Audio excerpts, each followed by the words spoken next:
Tiempo de análisis, de reflexión que abordamos con Luis Barbía, profesor de ICADE. Luis, bienvenido, buenas tardes. Buenas tardes, Rafa. Tenía ganas de tertulia. Tenemos mucho que cortar. Y relevante, además, de esas cuestiones que me gusta tratar contigo, que configuran épocas. Semana grande, por de pronto, esto es actualidad pura y dura, pero condiciona también de bancos centrales. Sí, estamos... Stefan Zweig, no sé decirlo, ¿tú sabes decirlo bien? Momentos estelares de la humanidad. Stefan lo que escribió es que al final la vida va pasando, pero hay momentos que son absolutamente críticos, que son puntos de convexión. Y estamos, puntos de inflexión, disculpa Rafa, y estamos en uno sin duda de ellos. Por un lado vemos el tema energético, cómo converge con el tema monetario. Luego, una de las grandes palabras es la liquidez, esa información que viaja rapidísimo. Los mercados se tienen o tratan de adaptarse a esa velocidad. Y por último el tecnológico, por no hablar del geopolítico. O sea, estamos viendo grandes acontecimientos que están pasando todos de forma simultánea. Y por empezar por algún sitio, ayer fue Australia, el Banco Central australiano, mañana tenemos a la FED, que estaré con Marta, y pasado, bueno, en estos tres, pasado Banco Central Europeo, Banco de Japón, viernes Banco de China, en estos 3 días, más de 10, y me atrevería a decir que más de 15 bancos centrales van a hablar de política monetaria. No es tanto, para mí no es tan relevante lo que digan en relación con los tipos, sino la lectura asociada con sus discursos más profunda sobre la fragmentación o no fragmentación y sobre cómo si hay unidad en relación con toda esta locura que estamos viendo durante estos días. Locura que a los legos en la materia como yo les hace no entender ciertas cosas. ¿Por qué no funciona el oro, que es el refugio por excelencia en toda esta crisis que genera el conflicto en Irán? Me alegro empezar por aquí, porque además el oro se entiende desde una perspectiva clásica. Pues había guerra, de la guerra pasábamos al miedo, vendes por riesgo y compras oro. O sea, al final el oro funcionaba como reserva de valor y era relativamente independiente. Esto a un economista clásico, que muchos oyentes es lo que tendrán en la cabeza, pero ahora estamos viendo lo que estamos viviendo por Internet, por la rapidez con la que suceden cosas. Es diferente. Por un lado, primera idea, el refugio real ya no es tanto en el cortísimo plazo, pensando en la liquidez, repetiré la palabra liquidez bastantes veces, iré bajando en el análisis, ya no es tanto el oro en el cortísimo plazo, sino es el dólar.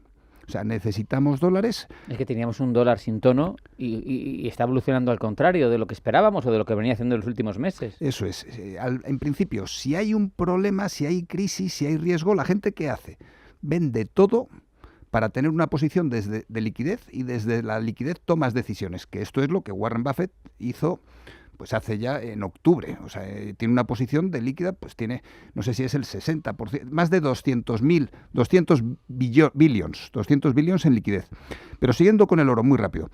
El que haya tipos de interés alto también es veneno para el oro. O sea, al final, yo tengo oro, no renta, pero además viene ya sobrecomprado, o sea, tiene que seguir subiendo el oro. Tenemos un oro que para el que lo haya venido, o sea, está en máximos históricos, que llega a un punto que hay un cierto rebote, y en esta situación de tormenta perfecta en la que estamos viviendo, ya no nos importa tanto esos refugios tradicionales en el que escondernos.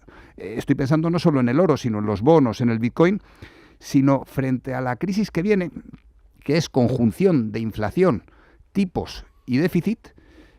No necesitamos tanto un refugio, insisto, en el que escondernos, sino liquidez, para aprovechar el buying in the deep. Van a bajar los mercados, van a ser oportunidades. Todos hemos vivido el 2008, todos hemos vivido la vivienda en España en el 2013. O sea, la gente está ansiosa por comprar, y esa ansia por la liquidez es lo que provoca que el oro no sea ese refugio tradicional. Y Luis, esto también puede ser lo que provoca la fuga de dinero de fondos privados en Estados Unidos. Hemos visto grandes gestoras de capital, KKR, Apollo, Blackstone, UBS, caer en bolsa y por el miedo, ¿no?, a que los inversores se marchen. Pero es que hemos visto a gigantes de Wall Street limitando retiradas de dinero.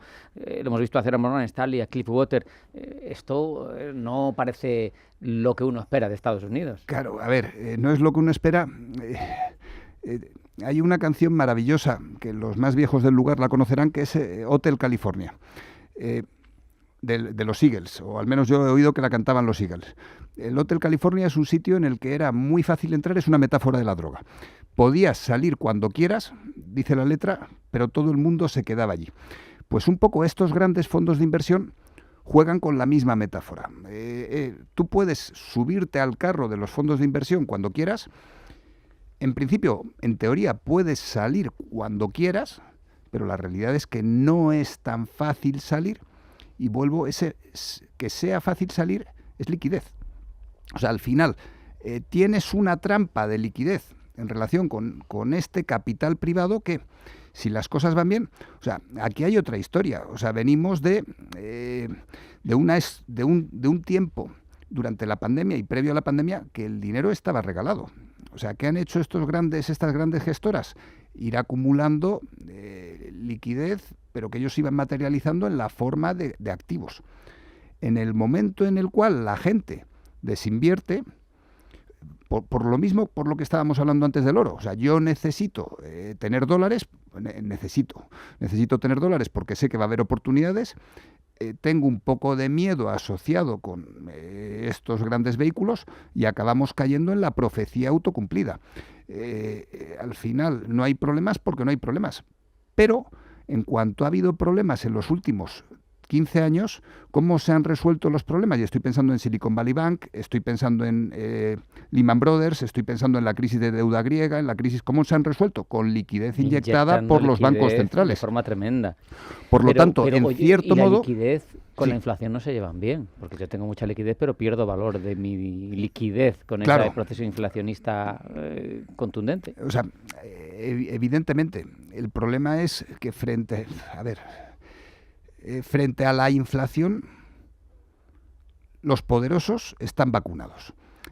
Y los que no son poderosos, tristemente también. O sea, estoy pensando en la creciente desigualdad social. O sea, está la población anestesiada, porque por un lado nos siguen vendiendo que la inflación está controlada, y si miramos pues las grandes fortunas de Elon Musk, lo que son los productos de inversión, la vivienda, cada vez tiene un precio más alto, precisamente por estas grandísimas inyecciones de liquidez, y luego los salarios, las horas de trabajo, la desigualdad social cada vez es mayor, pero pensando también en esa desigualdad social, todo el mundo tiene un móvil en su bolsillo que le permite ser más productivo, gestionar información a mayor velocidad, y al final la liquidez y la gestión de la información, la liquidez y la gestión del riesgo van de la mano. En cierto modo, lo que estamos viviendo estos días no tiene tanto que ver con el riesgo geopolítico o que tengamos miedo de que vaya a haber una hecatombe, sino tiene más que ver con la gestión de la liquidez. O sea, con ese punto de que hay un nerviosismo y los grandes capitales privados, pues de repente pasamos de que el oro esté en máximos a que haya una guerra, la gente empieza a sacar su dinero y en 2 días... pues estos son como los estorninos.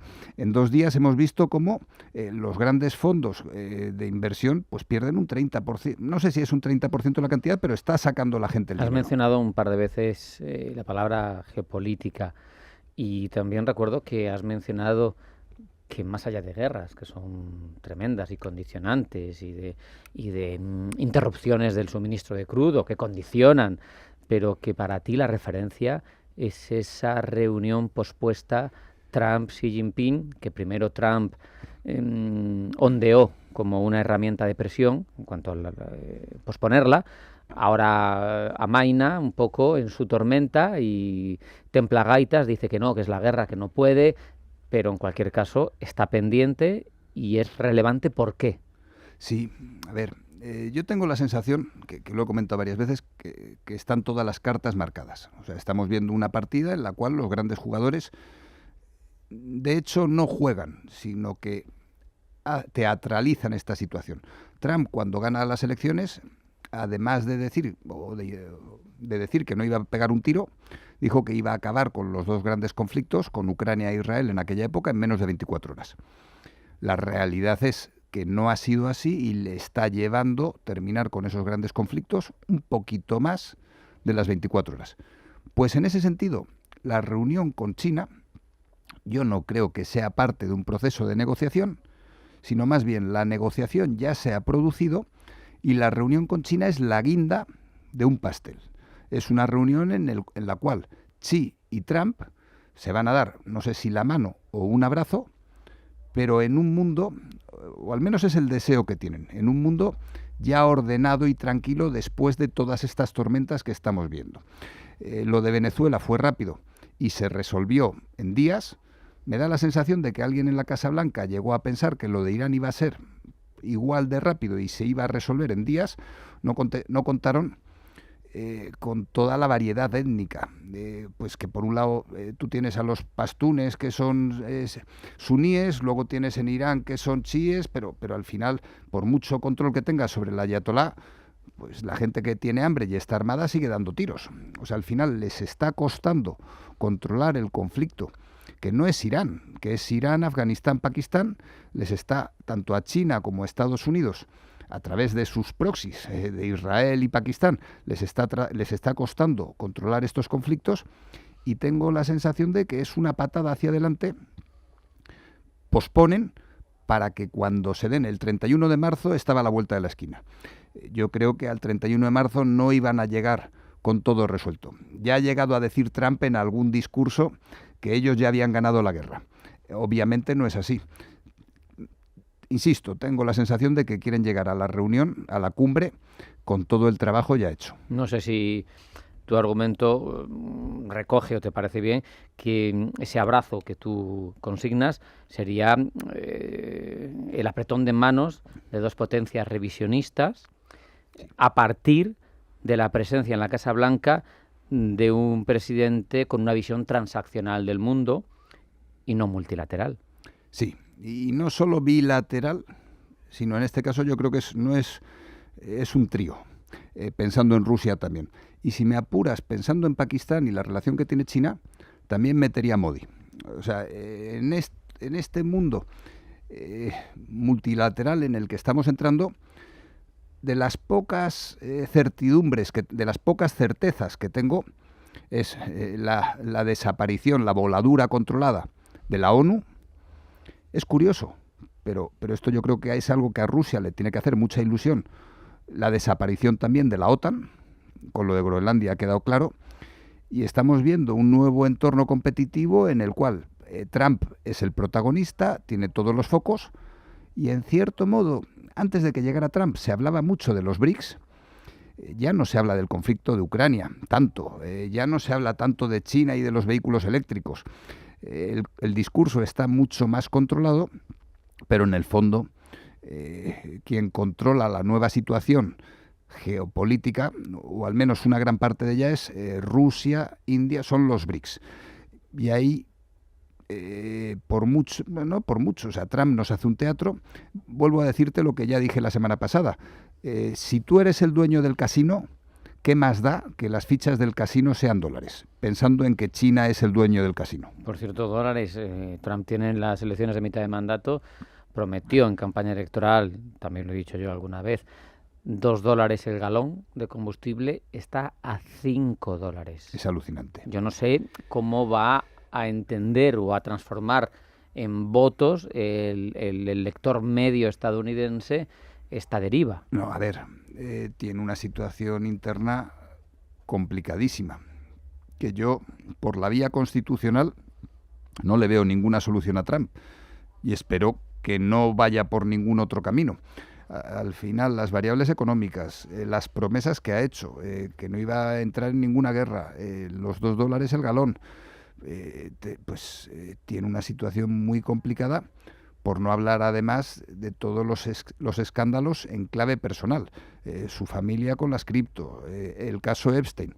Yo creo que las encuestas, no solo yo, sino las encuestas en Estados Unidos, tengo la sensación de que tienen un mayor grado de seriedad que las encuestas en España, están dando a los demócratas victoria en las dos cámaras.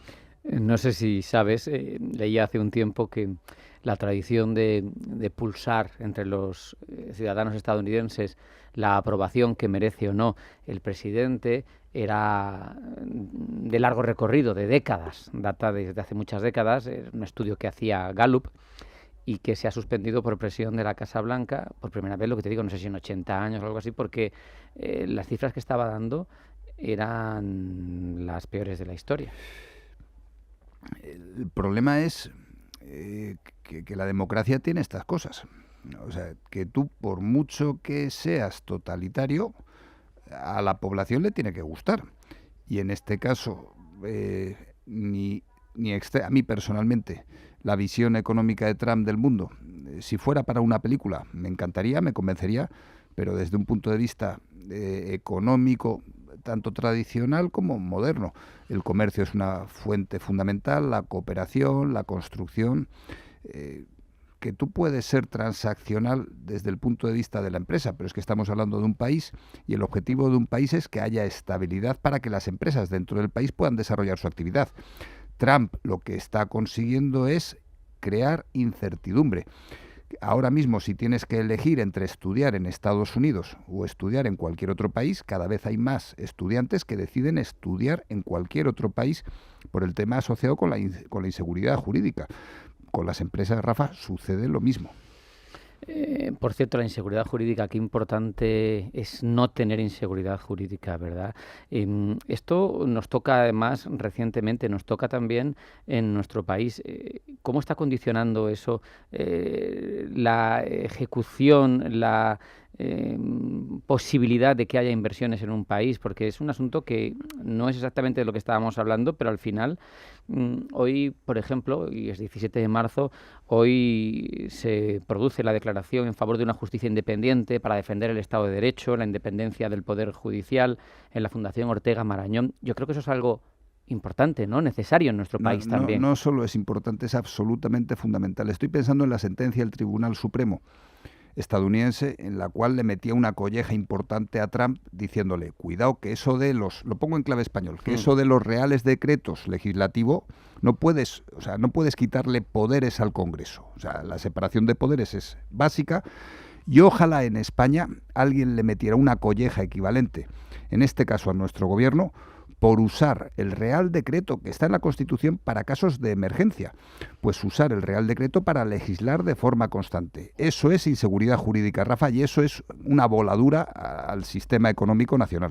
Es tremendo, no sé si esta declaración que se hace hoy en favor de la justicia independiente para la defensa del Estado de Derecho, independencia del Poder Judicial, va a contar, se hace en la Fundación Ortega Marañón, con el respaldo masivo, pero es que de los jueces, de las instancias de terceros poderes, pero están desguarnecidos en función de la comparación con el Poder Ejecutivo, que siempre tiene, que es lo que pasa también en Estados Unidos, las claves para actuar.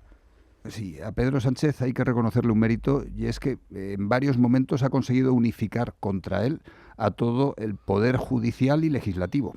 Bueno, legislativo no tanto, las instituciones que tienen que ver con el poder judicial. Cualquiera que ha estudiado Derecho comparte lo que van a decir en la Fundación Ortega Marañón. Los contrapesos que son tan necesarios.